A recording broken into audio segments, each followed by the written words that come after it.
গ্রহের স্ট্রেংথ কতটা ফল দেবে, কিন্তু কেমন ফল দেবে সেটা কিন্তু আমরা বারংবার দেখতে পাই নক্ষত্রের মাধ্যমে। আজকে আমাদের আলোচ্য বিষয় কালপুরুষের ষষ্ঠ নক্ষত্র 6 নম্বর নক্ষত্র আদ্রা, রাহুর নক্ষত্র, মিথুন রাশিতে এর অবস্থান পর্যন্ত।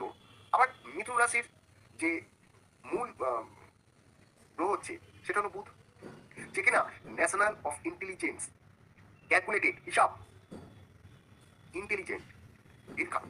আর রাহু কি করছে, এর মধ্যে একটা এক্সট্রা এনার্জি প্রয়োগ করছে। তো সেইভাবে দেখতে গেলে ইন্টেলিজেন্স জাতকেরা হবেই, এবং অনেকটা হাই লেভেলে বুদ্ধি। আর রাহু হচ্ছে এক্সট্রা এনার্জি। দেবতা হচ্ছেন রুদ্র, শিব, যিনি হচ্ছেন সংহার করেন। যে রূপটা ছিল জাতকের মন মানসিকতার মধ্যে, কিন্তু সেটা বারবার আসবে এবং বারবার চেঞ্জ বা বদলি, কখনো হাসছে কখনো রেগে যাচ্ছে, শিবের মধ্যে দেখা যায়। বা যেসব জাতক জাতিকাদের লগ্ন বা রাশি এই আদ্রা নক্ষত্রের মধ্যে আসে, তাদের মধ্যে দেখা যায় যে এই ধরনের যে ঘটনাটা বাচ্চাদের মতন, কখনো হাসছে কখনো কাঁদছে, কিন্তু বুদ্ধি একদম ইন্টেলিজেন্টের মতন থাকে। অন্যকে সাহায্য করার প্রবণতা বা স্বভাব তৈরি হয়ে যায়। ব্যবসার দিকেও বলতে গেলে ভীষণ স্ট্রং হয়, খুব ভালো ব্যবসাদার হতে পারে।